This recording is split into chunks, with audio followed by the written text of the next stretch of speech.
Hello, my name is Steven, and thank you for choosing Minka Air for your new ceiling fan purchase. In this short video, we will be providing basic ceiling fan installation instructions for all you do-it-yourselfers out there.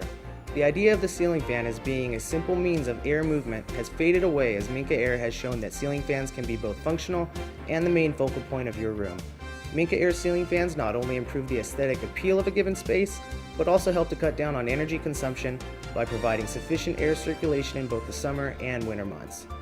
After viewing this video, you will find that the actual assembly and installation of your ceiling fan is fairly easy. The tools you'll need are very basic. You will need a wire stripper, screwdriver, and voltage tester. Wire cap nuts and hardware are provided with your new fan. Let's get started.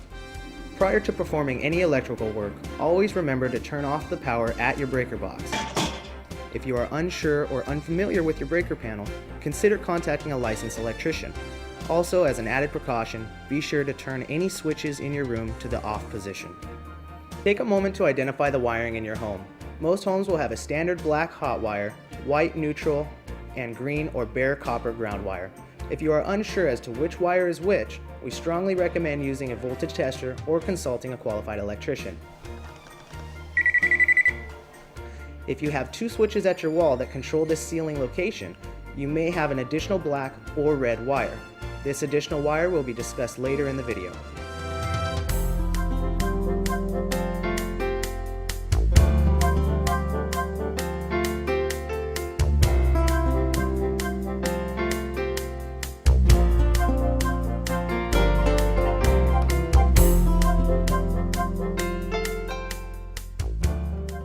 Let's go ahead and describe what you should have. First and foremost, you're going to have your motor assembly. Next, you're going to have your blade arms. Your blades are going to attach to these arms are going to attach to your motor. Next, depending on your fan, you should have a switch cup plate. This is used to attach any light kit or pull chain switching assembly. Also, depending on the fan, you may have a top motor cover. Some fans come with this pre-assembled. As with the case with this fan, it is not. It'll be added during installation. You'll also have your mounting hardware. You'll have screws to attach your hanging assembly to the ceiling, to finish your wiring connections, to attach your blades and arms, and your pull chain for your fan speeds. Your fan blades are laid out and packaged by weight to prevent balance or wobbling problems. Also, as stated previously, you're going to have a 6-inch down rod and a 3.5-inch down rod. Depending on how high or low your ceilings will obviously determine which down rod you're going to use. Also remember to save any instructions that came with the fan for later illustration or troubleshooting. Also, be sure to fill out your warranty registration information and send that into the corporate office to validate your warranty. Lastly, you'll have your canopy cover to cover any connections or electrical connections made at the ceiling, as well as your switch cup assembly to control fan speed, which should go on last. You also have your hardware and tools needed to complete the installation. You have your voltage tester, your screwdrivers, and your wire strippers. Nothing else should be needed for most basic ceiling fan installation. Prior to installing your fan, there's a few steps that need to be taken on the table prior to hanging. You're going to start by choosing the down rod length needed depending on your ceiling height. Again, your fan is included with a 6 and a 3.5-inch rod. In this case, we're going to go ahead and use the 6-inch rod. As you can see, there's obviously too much wire for the 6-inch rod. Rather than thread the entire 6 feet of wire through the rod, we're going to go ahead and make our cut prior to attaching the rod to the fan body. Remember, leave an ample amount of wire past the rod, that way you don't have to come back later and splice in or make any connections that aren't needed. Now you're ready to go ahead and thread the wires through your down rod. From the bottom side, remember the threaded side of the rod is going to go face towards the fan body. Thread the wires through. Pull them tight until you can set the rod at equal level with the fan body. You're going to find a few set screws in the fan coupler. These are going to need to be loosened prior to turning and threading the rod into the coupler. Go ahead and loosen these screws.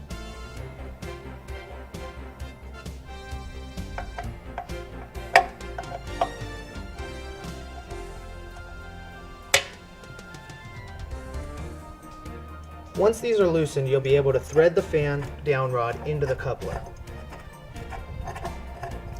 you'll notice that the rod has a hole for a cross pin and hitch pin. This keeps the rod assembly stationary when the fan is running. Be sure to align the hole in the down rod with the hole in the coupler so you can insert your hitch pin and cross pin. Once the hole in the down rod is aligned with the coupler, you can go ahead and insert your cross pin. Next, you're going to go ahead and insert your hitch pin. Next, you're going to go ahead and tighten the set screws that you previously loosened. You don't need to over tighten these screws, they just need to be taut. After your cross pin and hitch pin are in place and your set screws have been tightened, you're going to need to place the motor housing cover on top of the motor, as well as pre-install the canopy so once you've hung the fan you can cover your connections. To remove the ball, you're going to go ahead and loosen the set screw on the side of the hanger ball. Again, this set screw does not have to be removed. The ball will slide freely down the down rod to expose an additional cross pin. Go ahead and remove this cross pin and remove your down rod, your hanger ball.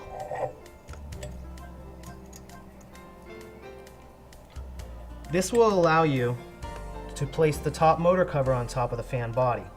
Go ahead and thread your wires through the center of the motor cover and let that rest on top of the fan motor assembly. There are no adhesives or screws to hold this down. This just rests on top of the body. Next, you're going to go ahead and place your canopy on top of the fan motor cover and let it rest freely. Thread your wires through the center as you did previously. Once your canopy is resting, you can go ahead and reinstall your hanger ball that you previously removed. Again, thread the wires through your hanger ball and let it rest freely. To reinstall and retighten the hanger ball, you're going to reinsert your cross pin.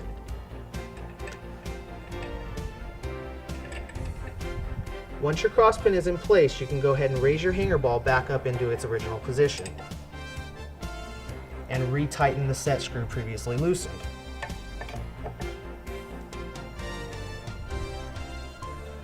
Now you're ready to hang your fan.